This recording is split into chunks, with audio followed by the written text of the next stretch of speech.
So here we are in part 3 of the Great Brake Exchange Marathon, and this is the final stage of the installing the kit from SSBC, and it involves taking this old master cylinder out and replacing it with the new one.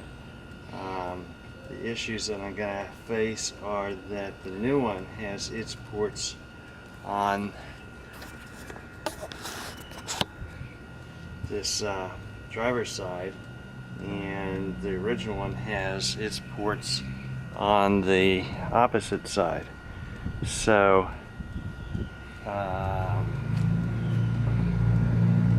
we're going to have to bend these brake lines to get them to come over here. And fortunately there's enough, I don't think you can see it, but there's a couple loops here in these lines so that we might be able to get away with using these same lines. So that's the challenge of the day.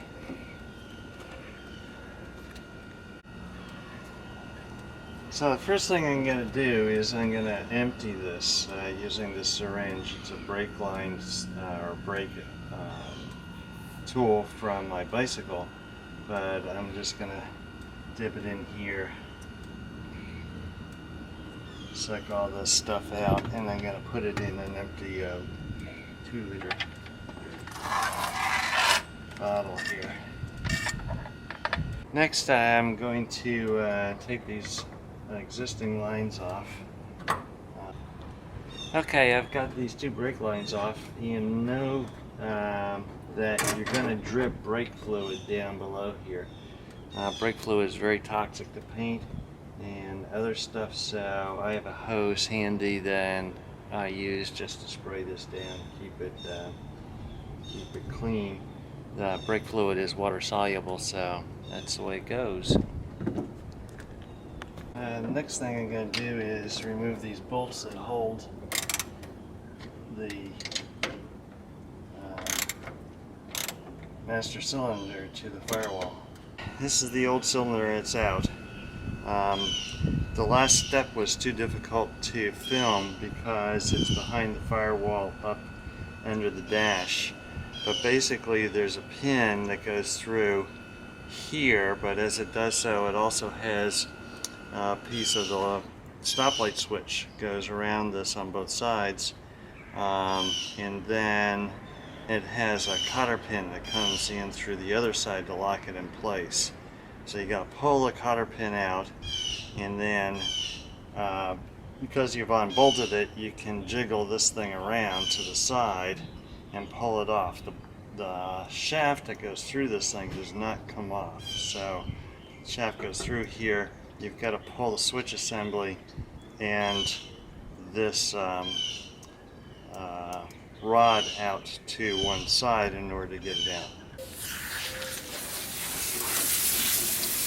Gotta wash my hands, wash off the thing here, try not to get any water going down these pipes. So here's the new master cylinder, SSBC. Bigger than the old one for sure. The reason why you want to put this in is because disc brakes require more pressure to achieve the same braking power than drum brakes. Drum brakes are in some respects self-actuating, so you need to change the master cylinder out to get the full potential out of your disc brakes. And the kit comes with this adjustable connecting piece, unlike the other which wasn't adjustable, so that you can achieve the right pedal height and throw. So it's nice that this comes separate from the other, because now I can install this piece first behind the firewall, have it sticking in, and slide the other part right in to the master cylinder. The trick I've been working on was to get this to fit initially, make a large adjustment here so that this would fit against the firewall. The pedal inside would be fully up.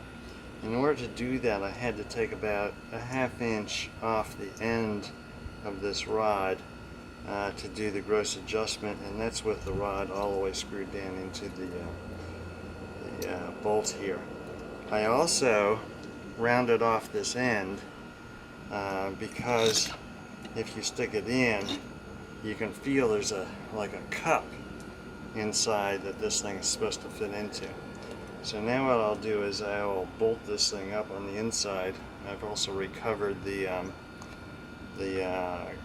rubber boot that goes over this, so that the dirt and grime doesn't get into this mechanism as you're riding. So the next step is to get this reassembled and ready for the master cylinder to go on. Okay, I got the new master cylinder all mounted up and roughly sized in from that rod's point of view. I'll do the final adjustment on that after I bleed the brakes. We're supposed to bench bleed this master. I don't have a bench, and I didn't want to be working with it while it was full of brake fluid. So I put it up dry, and then I'm using the pedal to drive the piston and do the bench bleeding right in the vehicle. You have to be a little slow on the pedal so you don't get splashback, but there was a lot of air coming out, and it's well worth doing this. Otherwise you're just pushing air through the system and be bleeding forever. As you can see, I kind of did a half-assed job of trying to get these existing brake lines moved over to the side. When I take it into the shop for the front axle, I'm going to get an e-locker put there. I'll have them fix this up, but for now it's just going to be ugly. So now it's time to screw these pieces in and do the actual bleeding, see how it works. The master cylinder delivered with a kit comes off of a 1960s vintage Corvette, one of the earliest applications of four-wheel disc brakes. What I discovered was that the master cylinder has a port that matches the brake line fittings on the Jeep in the front, but in the back it doesn't. The kit comes with this adapter to make up for that difference. Unfortunately, the adapter has a male section that is the same size as the fuel lines on the Jeep, and has a female section that is the larger diameter that is already on the master cylinder. So this adapter is actually backwards. It should have a larger male section here and a smaller one in the back so that you could screw the existing lines into it.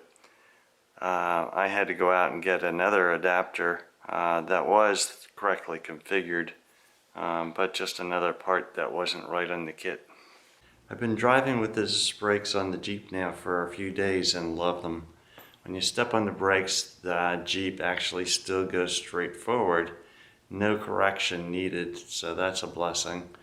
The power of the brakes seems to be about the same as my drum brakes were, but at high speed, stopping down to complete stop, I think is a little better, much more predictable, very nice. I'm looking forward to getting on the trail, getting them wet, and seeing if they stop as good as they do on the street. That would be a joy. The drum brakes just wouldn't stop when they got wet. There were some problems with the kits. Some pieces were the wrong pieces. The instructions were incorrect in several places or misleading. But overall, the result is highly desirable. Thanks for watching. We'll see you again.